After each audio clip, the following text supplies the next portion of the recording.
Jika saja aku bisa menghilang, aku ingin sekali pergi ke rumah Raka untuk mengetahui siapa wanita yang dia bawa.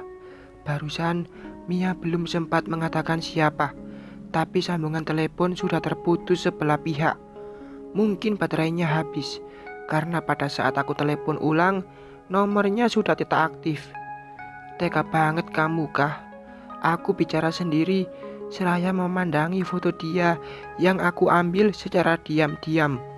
Mataku sudah tak sanggup menampung air mata.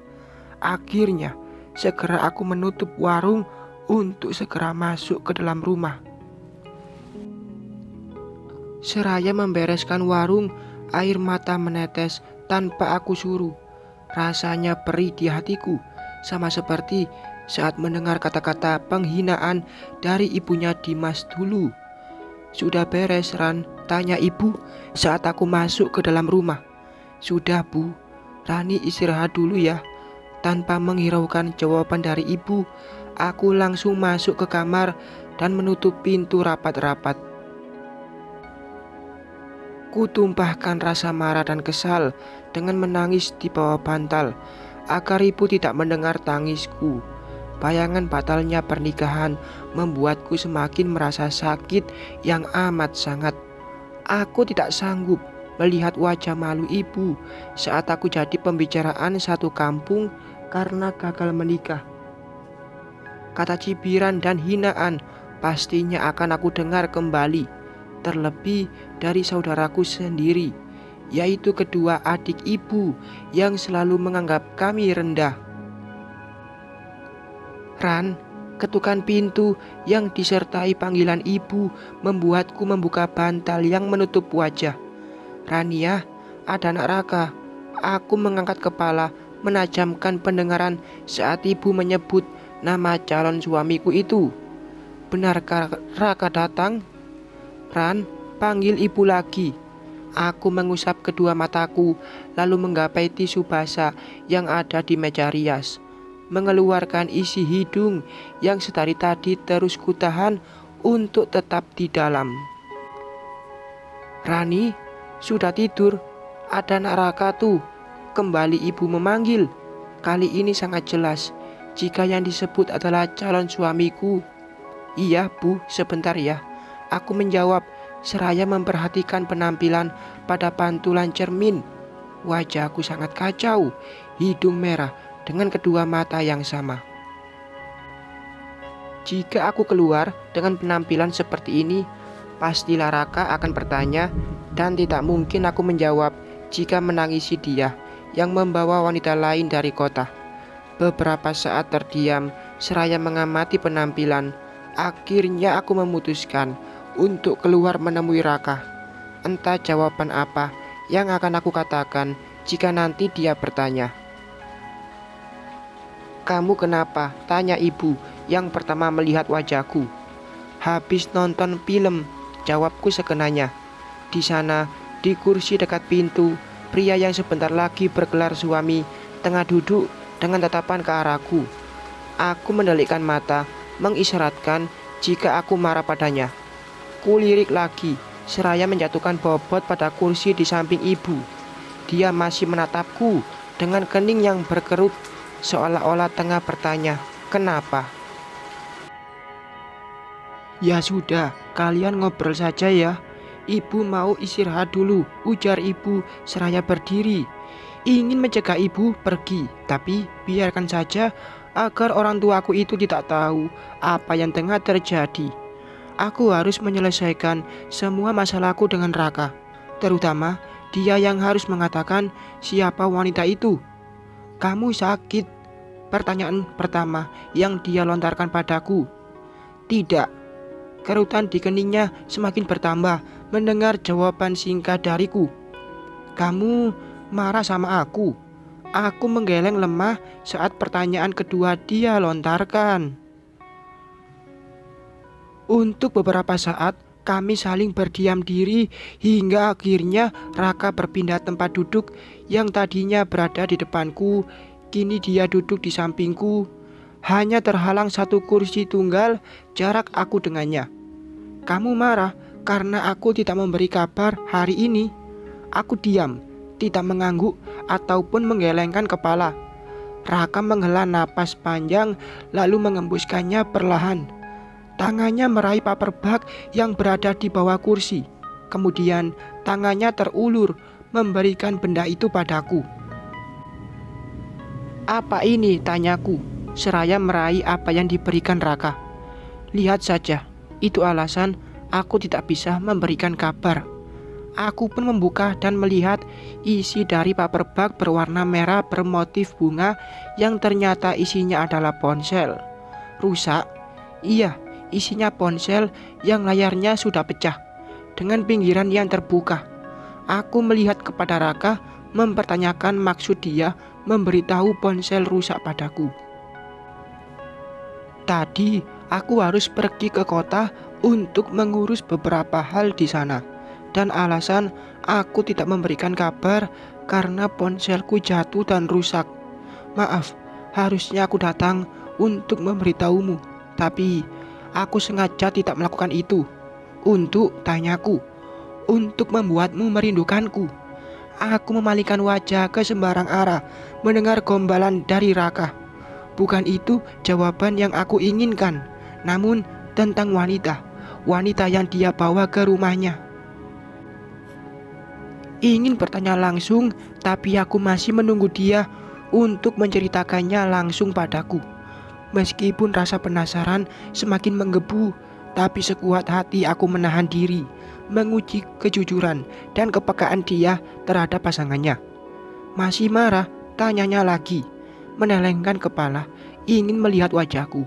Dengan dagu yang bertumpu pada telapak tangan, aku tetap memalingkan wajah, enggan bertanya dengannya. Padahal dalam hati aku begitu merindukan dia.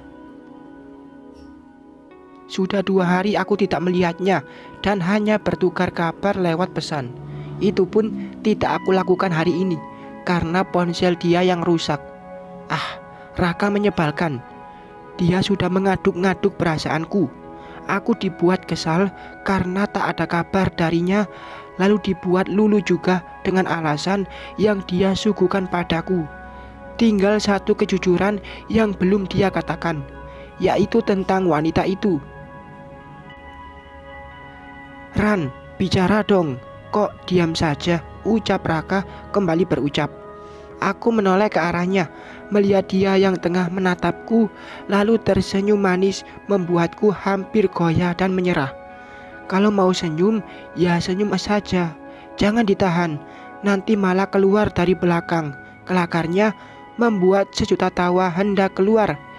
Gigi aku eratkan agar tawa tidak keluar dan membuat dia menang. Telah menggoyahkan imanku. Aku harus kuat hingga dia mengatakan siapa wanita itu. "Tahan, Rani, tahan. Demi harga diri." Suara hati berseru, mengompori. "Rania, kalau lagi cemberut gitu lucu ya, kayak ikan buntal lagi sakit gigi." Hep. Hampir saja tawaku pecah, tapi segera aku tutup mulut menahannya sampai pipi ini mengembang. Sebaliknya, tawa Raka justru semakin pecah melihatku yang menutup mulut dengan kedua tangan. Matanya berair karena terlalu lama tertawa terpingkal memegangi perut.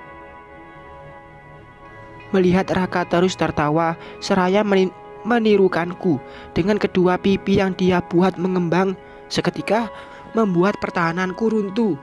Akhirnya tawaku pecah seiring dengan dia yang semakin kencang mengeluarkan kebahagiaannya.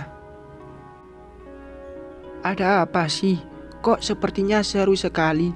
Aku menoleh pada sumber suara yang ternyata ibu. Ia keluar dari dalam kamar karena mendengar tawa kami yang berisik. "Aduh, maaf Bu, Ibu jadi terganggu gara-gara kami," tutur Raka kembali pindah tempat duduk. "Tidak mengganggu sama sekali. Cuman Ibu penasaran saja dengan obrolan kalian yang sepertinya sangat menyenangkan." Aku tertunduk menautkan jari-jariku. Malu karena ternyata pertahananku tidak sekuat egoku. Nyatanya apapun yang dilakukan pria itu mampu membuatku kembali tersenyum, bahkan tertawa lepas. Enggak ada apa-apa sebenarnya. Aku lagi sebel aja sama Raka yang bawa-bawa perempuan lain ke rumah. Celetuku yang membuat ibu dan Raka terperangah. Kelamaan jika menunggu Raka untuk jujur. Aku bukan tipe orang yang pandai bersandiwara. Jika marah, ya aku akan marah. Jika senang, pun akan demikian. Aku sulit berpura-pura tersenyum, tapi dalam hati ada yang mengganjal. Lebih baik bicara, meskipun nantinya akan sakit hati. Wanita, ujar ibu melihatku dan Raka bergantian. Kulihat Raka meneguk ludah. Ia memperbaiki letak duduknya menjadi lebih tegak, kemudian berdeham dengan mata yang tak lepas dariku. Apa maksudnya? Marah padaku. Tapi kok dia malah semakin lebar tersenyum padaku. Ah, laki-laki itu susah ditebak. Oh, jadi soal itu yang membuat kamu cemberut. Raka kembali bersuara. Iya, dan bukan hanya satu orang yang bilang padaku kalau tadi kamu bawa perempuan dari kota. Jawabku semakin menantang. Aku ingin semuanya jelas hari ini, sebelum kami melangkah lebih jauh lagi. Begini Bu, Ran. Jadi tadi aku memang pulang tidak sendirian. Aku pulang dengan seorang wanita cantik yang ikut denganku. Dadaku bergemuruh saat dengan terang-terangan Raka menyebut wanita itu cantik. Harusnya dia tidak bicara sejujur itu karena pastinya akan membuatku semakin terluka. Dasar menyebalkan. Siapa wanita itu, Nak Raka? Tanya ibu kepada pria yang duduk anteng dengan tatapan tenangnya. Dia adalah Raisa, adikku, anak susu ibu di tempat tinggal yang dulu kami pernah punya tetangga yang rumahnya kebakaran. Ibu dari bayi itu meninggal di tempat, sedangkan ayahnya sedang pergi merantau pada waktu itu. Di dalam rumah itu ada seorang bayi yang tengah tertidur lelap di kamarnya, sedangkan si ibu tewas karena terkena ledakan tabung gas ketika sedang memasak. Kata ibu dan bapak, waktu itu umurku masih 5 bulanan, sedangkan Raisa berusia 3 bulan. Kasihan dengan bayi perempuan yang malang, akhirnya ibu menyusui dan merawat bayi itu hingga ayahnya pulang dari rantau, sekitar 3 bulan kemudian. Tenang, dia adalah muhrimku. Jadi tidak akan mungkin aku menikah dengan dia, meskipun dia memang cantik, ujar Raka seraya melihat padaku dengan tersenyum. Aku mengerucutkan bibir, tahu jika di akhir kalimatnya adalah sebuah ejekan. Ada kelegaan yang tidak bisa aku jelaskan. Mendengar dia adalah muhrim Raka, aku jadi merasa tenang. Oh, jadi ceritanya Rania cemburu, ujar ibu memperjelas rasa yang tertanam dalam hatiku. Aku semakin menunduk dalam, merasa malu oleh orang tuaku itu. Kayaknya memang begitu, Bu. Sampai-sampai aku dicuekin dari tadi, tidak dibikinin minum lagi. Aku membulatkan mata ke arah Raka yang tengah meraba lehernya. Dia sengaja membuatku tersudut di depan ibu. Rani, aku mengentakkan kaki seraya bangkit dari dudukku, pergi ke dapur untuk mengambilkan air putih. Di dapur, aku tersenyum-senyum sendiri, merasa senang karena apa yang dibilang Telia tentang Raka dan wanita itu ternyata tidak benar. Ternyata dia adalah salah satu keluarga jauh Raka yang datang untuk ikut merayakan hari pernikahan kami. Jatuh cinta itu ternyata tak selamanya indah. Sesaknya cemburu pun mampu menggoyahkan kepercayaan yang sudah dipupuk sedini mungkin.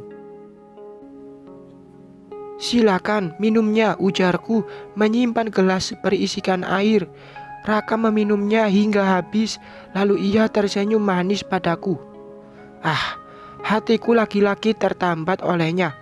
Marah yang tadi menggebu kini menguar dan menghilang begitu saja, berganti dengan rasa cinta yang semakin besar.